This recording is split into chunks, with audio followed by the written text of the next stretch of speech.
Alléluia. Alléluia. Chers frères et sœurs, mesdames et messieurs, je viens encore vers vous pour vous saluer au nom du Christ et Jésus, le Messie universel, et vous rappeler ce rappel incessant, ce rappel de toute la vie, du premier jour de l'année à son 365e jour. Le rappel évangélico-prophétique de Dieu. L'évangile du grec évangélium ou évangélium voulant dire la bonne nouvelle ou une multitude de bonnes nouvelles. Alors, dans la compréhension de la théologie analytique, pour étayer la pensée humaine de manière précise, pour un pragmatisme évangélique, c'est-à-dire pour la pratique correcte de cette bonne nouvelle, c'est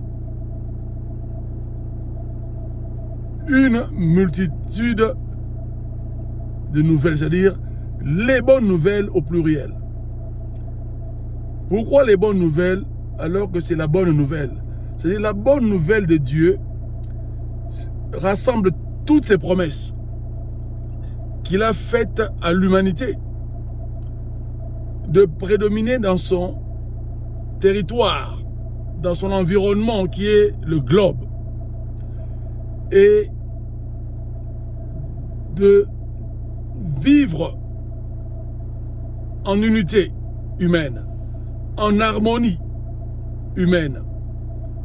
Harmonie sous-entend mes relations humaines. Mes relations impliquent la paix au sein de l'humanité, l'entente véritable au sein de l'humanité, la solidarité humaine dans l'unité de l'humanité entière. Et l'échange des dons et talents au sein de cette humanité. Donc il y a inter-échange, il y a complémentarité et intercomplémentarité. C'est-à-dire, dans le mariage, l'homme se complète ce qui manque aux connaissances et aux talents de son épouse. L'épouse le fait également à son époux. Et ils transmettent tous les deux ces valeurs humaines, biblico-prophétiques de source à leurs enfants. Et l'extension de cela, c'est la nation. Un patriotisme national. Un amour du pays et de son peuple pour mieux développer la nation.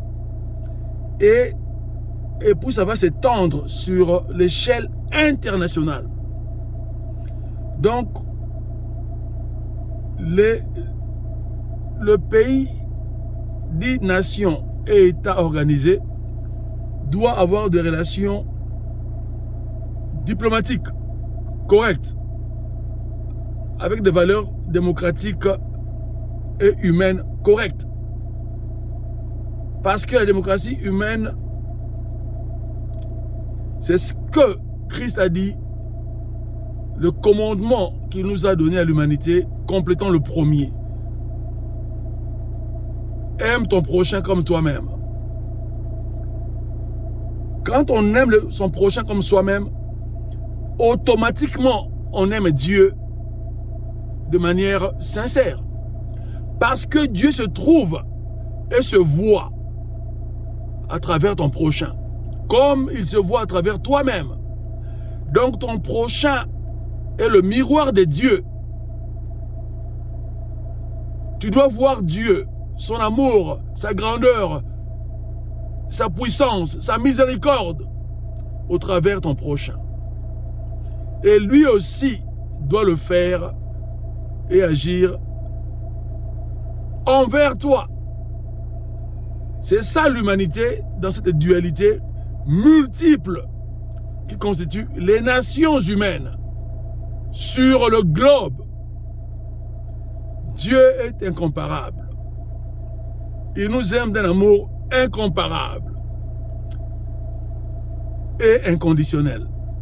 Agapao, agapao du grec.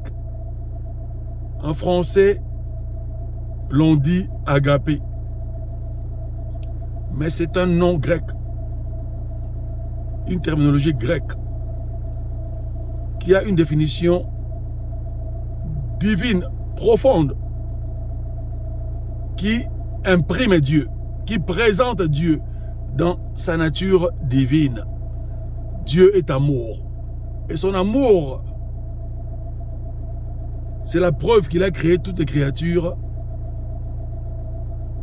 selon son amour, lié à sa volonté, qui est suprême.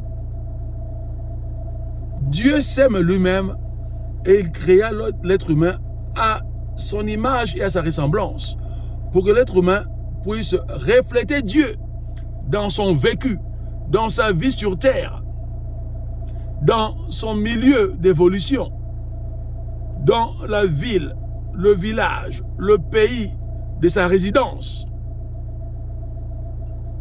Et l'être humain doit être contributeur du développement et le bien-être de son semblable, c'est-à-dire son prochain, son frère, sa sœur, son camarade patriotique, son fils du pays, ou l'étranger vivant dans son pays, adopté comme un fils ou comme une fille.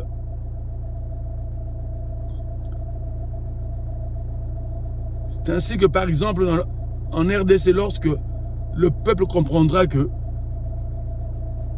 le Rwandais, c'est ton frère, la Rwandaise, c'est ta sœur, et que la politique du gouvernement rwandais est faillible, est erronée. C'est une manipulation pour diviser les peuples. Alors, non seulement le Rwandais, mais nous accepterons tous les Africains, Ougandais, Tchadiens, etc. Et nous comprenons qu'en tant qu'Africains, nous avons une même mère qui est l'Afrique, notre continent, la terre, une partie du globe que Dieu nous a donné, et que la RDC est un rayonnement de gloire de l'Afrique, une richesse interafricaine et mondiale. C'est une grâce incomparable. Même Israël, où le Christ est venu pour leur faire connaître le divin, qui il était, et faire connaître à l'humanité qu'il était venu non seulement pour les Juifs, mais pour l'humanité entière. Alors, le Seigneur est extraordinaire. Alléluia. Il nous a fait connaître qu'il est le tout-puissant créateur. Et que l'Europe,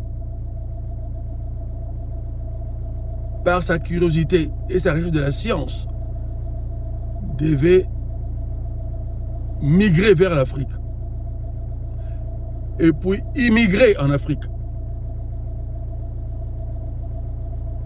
D'où la première migration et internationale et immigration internationale et intercontinentale. C'est l'avenue des Européens en Afrique.